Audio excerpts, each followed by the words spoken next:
The summer heat had been particularly unforgiving that year, the kind that makes the air shimmer above the dirt roads and turns every step into an effort.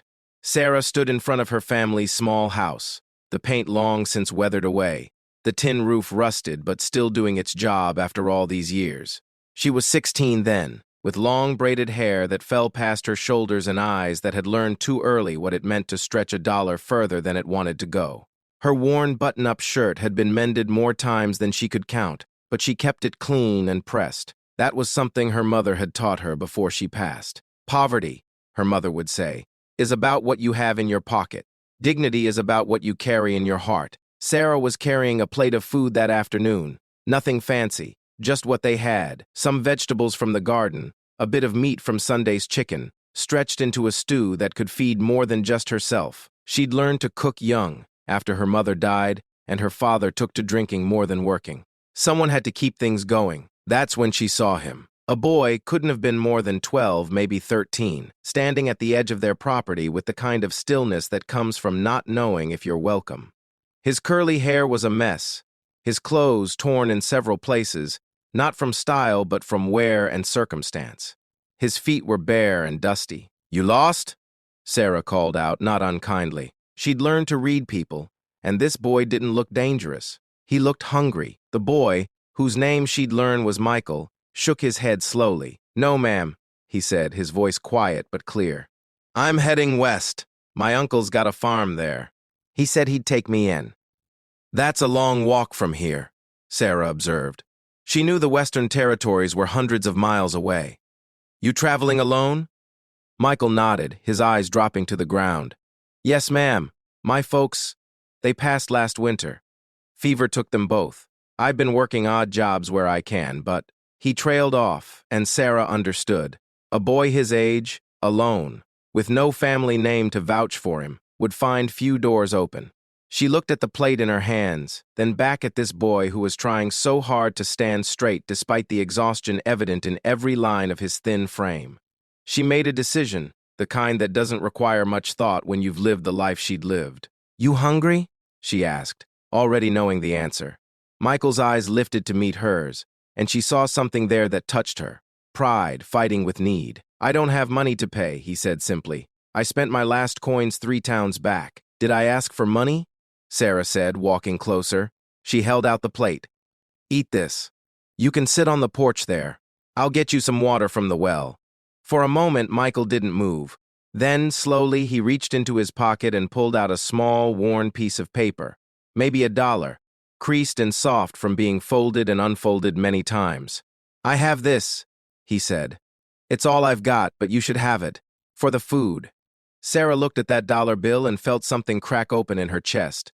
This boy, who had nothing, who had hundreds of miles to walk, was trying to pay for a simple plate of food. She pushed his hand back gently. "You keep that," she said firmly. "You'll need it more than I do. Consider this a gift, one traveler to another. We've all been hungry before." Michael's eyes filled with tears. He quickly blinked away. "I'll pay you back," he said, his voice breaking slightly. "I promise. When I'm rich, when I've made something of myself, I'll come back here and I'll pay you back. I swear it." Sarah smiled, a real smile, the kind that had become rare in her hard life. "I'll hold you to that," she said lightly, not believing for a moment that she'd ever see this boy again. Life had taught her that promises made on empty stomachs rarely survived a full belly, but she appreciated the sentiment. It meant the boy still had hope, and hope was worth protecting. Michael ate slowly, savoring every bite, while Sarah sat on the porch steps and asked him about his journey.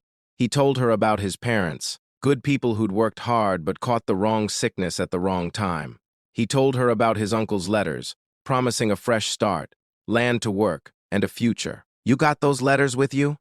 Sarah asked. Michael nodded, patting his shirt pocket. "Right here. I read them every night. Helps me remember where I'm going." When the plate was clean, Michael stood and held it out to her with both hands, a small gesture of respect that made Sarah think he'd been raised right. "Thank you," he said. "I mean it. I won't forget this." "You just get to your uncle's place safe," Sarah said. "That's thanks enough." She watched him walk down the dusty road until he disappeared around the bend, his thin figure eventually swallowed by the heat shimmer and distance. She went back inside, washed the plate, and got on with the business of living. Days turned to weeks, weeks to months, and life continued its difficult way forward. Years passed. Sarah eventually married a kind man named Thomas who worked at the rail yard. They had 2 children, bought a small house in town, and built a modest life together. She thought of that hungry boy sometimes, usually when she saw young people traveling through, always wondering if he'd made it to his uncle's farm, if he'd found the future he was looking for. 20 years went by like water flowing downstream, steady and inevitable. Sarah was in her late 30s now, her children nearly grown, her hair showing its first threads of silver. Thomas had done well at the rail yard, working his way up to supervisor. They weren't wealthy, but they were comfortable, and that was more than many could say. One afternoon in late spring, Sarah was tending her garden when an automobile pulled up in front of the house. Cars were becoming more common, but they were still enough of a novelty to make her look up. A man stepped out, well-dressed in a clean suit and polished shoes. He had curly hair, neatly combed, and a face that had filled out with good meals and good fortune. He stood at her garden gate for a moment, just looking at her, and Sarah felt a strange flutter of recognition, though she couldn't place it. "Can I help you?" she asked, brushing the dirt from her hands. The man smiled, and something about that smile sent her memory tumbling backward. "You once gave a hungry boy a plate of food," he said quietly. "You wouldn't take his dollar. You told him to keep it because he'd need it more than you." Sarah's hands stilled. "Michael?" she whispered. "Yes, ma'am," he said, his eyes bright.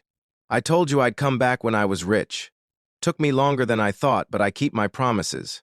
Sarah walked to the gate on unsteady legs, hardly believing what she was seeing. The thin, dusty boy had become this confident, healthy man. "You made it to your uncle's farm," she said. "I did," Michael confirmed. "And he was everything he promised in those letters. He taught me about farming, about business, about being a man of integrity. When he passed, he left me the farm. I built on it, invested well, expanded.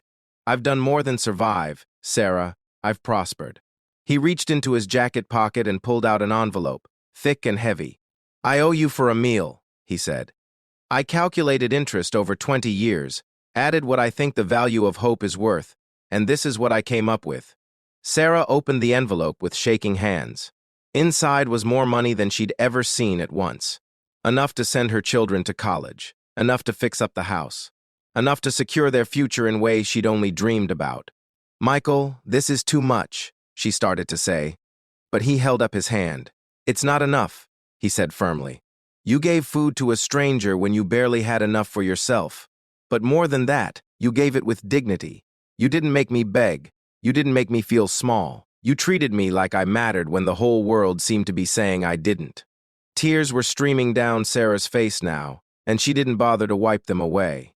"I just did what anyone should do," she managed to say. "But most people don't," Michael said gently. "Most people didn't. You did. That changed everything for me.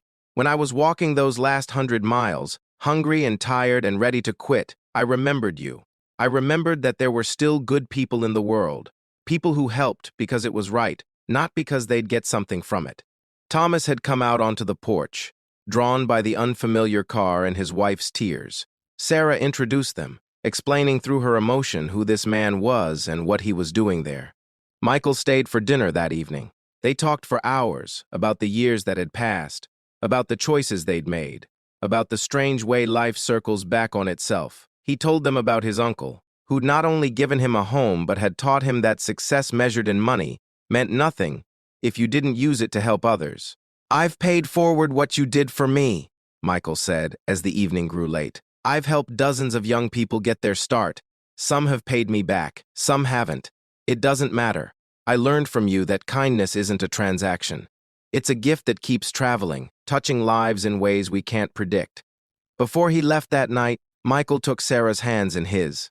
"You saved me," he said simply. "Not just from hunger that day, but from losing faith in people. You didn't know me. You had no reason to help. But you did, and it mattered.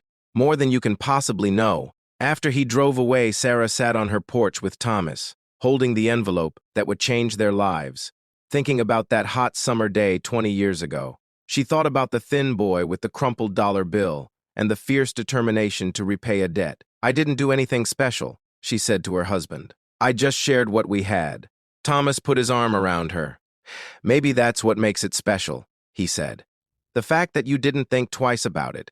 You just did what your heart told you was right. Sarah never forgot that evening, just as she'd never forgotten the boy himself. The money helped her children get educations they wouldn't have had otherwise. But more valuable than the money was the reminder that small acts of kindness, done without expectation of return, have a way of echoing through the years. Michael visited several more times over the years that followed, always bringing his own family, always treating Sarah like the precious person she was. Their friendship, born from a simple act of humanity on a hot summer day, endured and enriched both their lives. And sometimes, when Sarah saw someone in need, she'd remember that young boy and the promise he'd made. She'd remember that you never know how far a little kindness will travel, or whose life it might change. She learned that the smallest gestures, offered from the heart, can ripple outward in ways we never imagine, touching shores we'll never see. That's the thing about kindness. It doesn't diminish when you give it away. It multiplies, grows, and returns when you least expect it, sometimes in forms you never imagined. Sarah learned that lesson from a hungry boy who never forgot, and she carried it with her for the rest of her days.